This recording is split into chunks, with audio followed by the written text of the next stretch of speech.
She ended with where we're headed, where governments are headed, and the perfect speaker next is the UK ambassador to the Philippines, Ambassador Ahmad. He, you will hear, has tons to say. Please tell us what are we doing, what are governments doing, and what can we do? Thank you very much indeed, Maria. Ladies and gentlemen, good morning. Magandang umaga sa inyong lahat. Now, 15 years ago, when the United Kingdom began its climate diplomacy campaign in earnest, we could have been forgiven for typical British eccentricity. Today, no sensible person questions the science of climate change and the impact we face if we do not address global warming. The time for just good words and publicity stunts is truly over. As a government, all our energy is now focused on a global deal when the UNFFC convenes in Paris. Now, everyone has to take part, every country has to step up and make a commitment that they can stand by.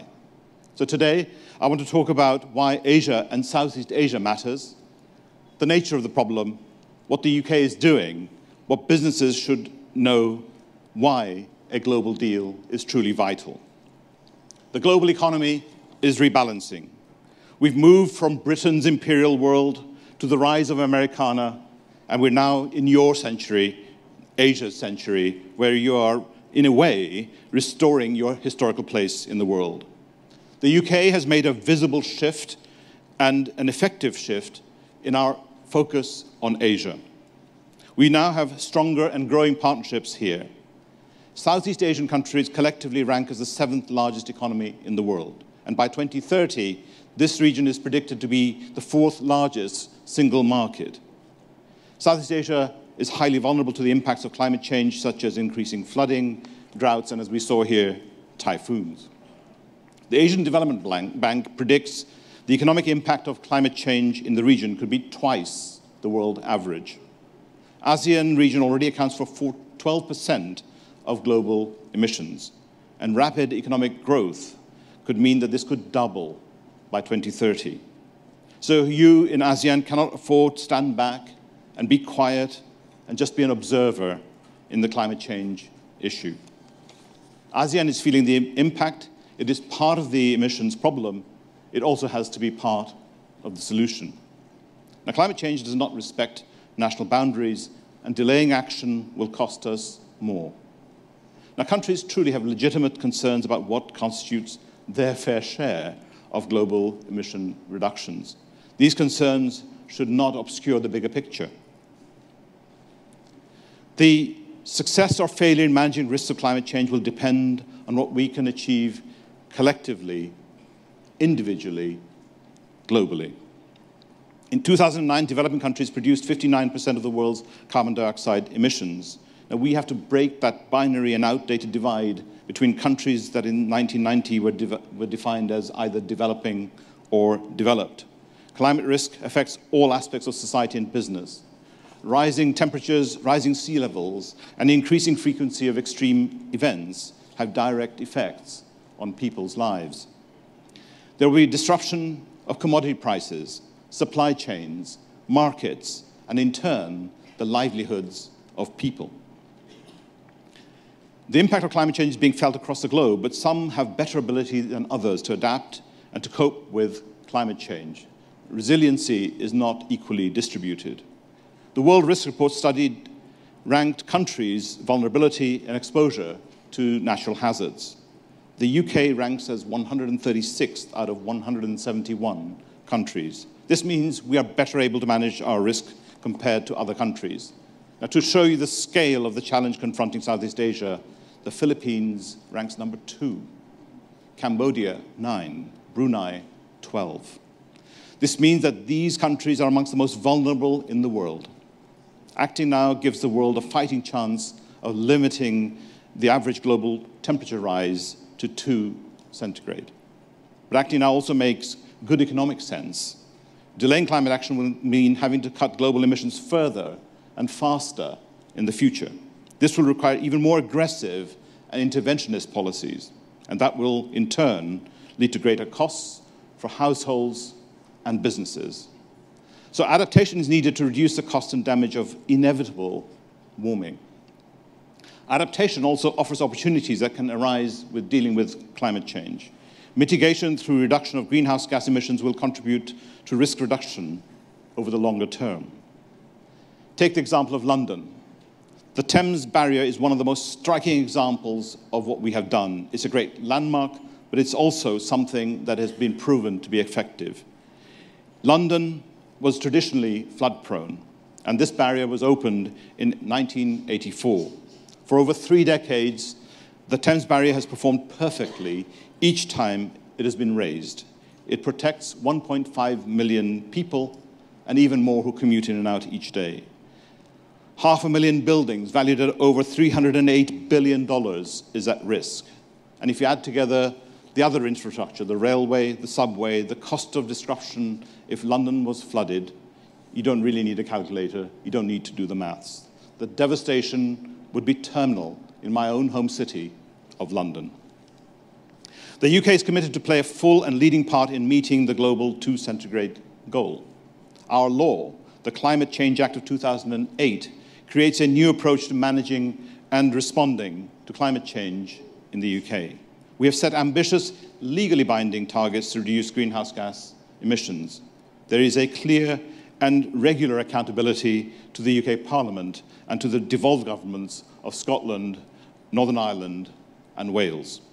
We are undoubtedly doing our fair share, and we'll do more. Because despite accounting for less than 1.5% of global emissions, the UK has an ambition and a commitment to reduce carbon emissions by as much as 80% below our 1990 levels by 2050. And to date, we have reduced our emissions by 26% against those 1990 levels. Low carbon growth is not an academic theory. The UK is now out of recession and now the fastest growing economy in the G8.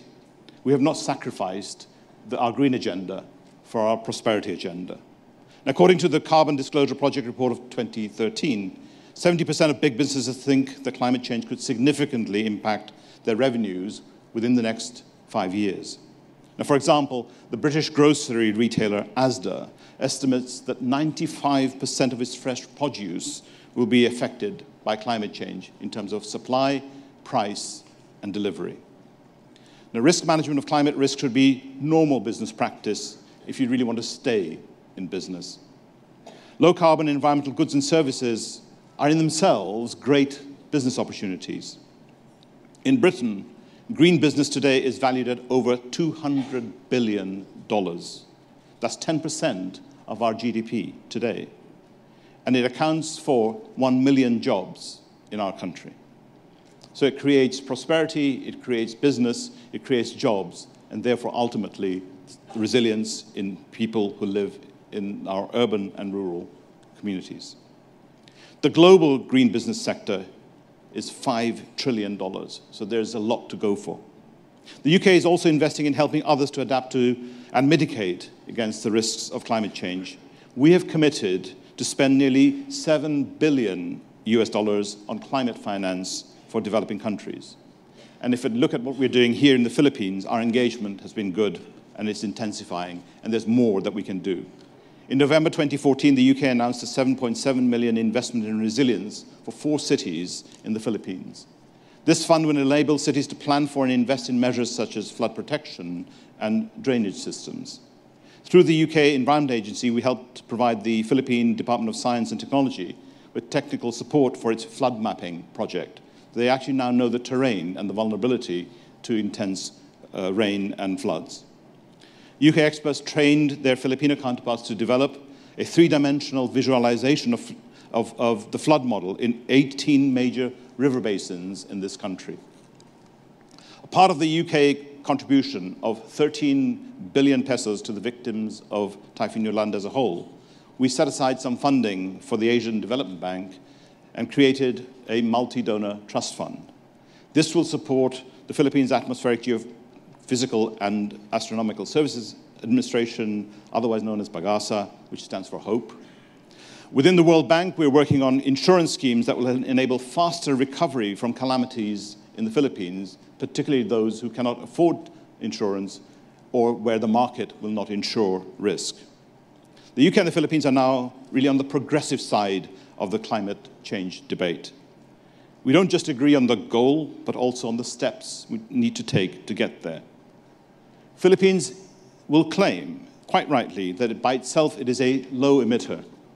That's because of renewable energy, including hydro and geothermal. There is focus now also on solar and wind. And I'm really pleased to say that the Philippines is now playing a constructive role in the UN FFFC process. And I look forward to this government submitting its mitigation targets by June of this year. This can help others in the vulnerable groups of countries, which now the Philippines chairs, the V20, to come forward with their own timely and ambitious offers. The Philippine Climate Change Commission is working hard also to keep awareness levels high, because domestic awareness is fundamental to delivering national level action. If you don't have the people behind you, not just in the urban areas, but in all parts of the country, we will simply be making empty gestures that will not be fulfilled. People individually need to use energy carefully. Pollution and emission regulations here in the Philippines need to be enforced a lot better than they are enforced now. You have low-hanging fruit here to achieve what is actually necessary in the UN mechanism. And as we get closer to Paris 2015 for the UN Framework Convention on Climate Change, we need a global climate agreement to drive up ambition across all parties, steering the world back to the 2 centigrade path. We need to trigger economies of scale and levels of investment. We need to reinforce confidence and trust that all countries are acting in line with their commitments. And we need to ensure that support is in place for those who need it and help to all countries, especially the world's most poorest and most vulnerable, to develop climate resilience. Ladies and gentlemen, we know that a 2-degree increase in the world's temperature would be dangerous. 4 degrees would be catastrophic. Unless there is unprecedented global cooperation to bring down emissions, we are already headed for 4 degrees. So delaying action is a false economy. It is a dream of fools. We need to spread the effort and the cost of tackling climate change over time, but time is moving fast. We need to act early. We need to act consistently. Delay is expensive as well as risky. Because later emission reductions will cost more because they will involve scrapping what you already have built, retrofitting of highly redundant and high-emitting technology and infrastructure. Mitigating climate risks through a transition to a low-carbon economy presents huge opportunities for driving innovation and creating jobs. There's a lot of work still to be done to secure a successful Paris 2015 agreement, and the story will not end in Paris. Much of the really hard work will begin as we focus on putting the agreement into practice, increase our ambitions further, test our commitments, and review progress towards the 2 centigrade goal. All of us here, I know, are committed to the cause, and I thank Shell for bringing us together, people who truly care about playing their part in creating a sustainable and resilient future for all of us. Maraming salamat sa inyong lahat.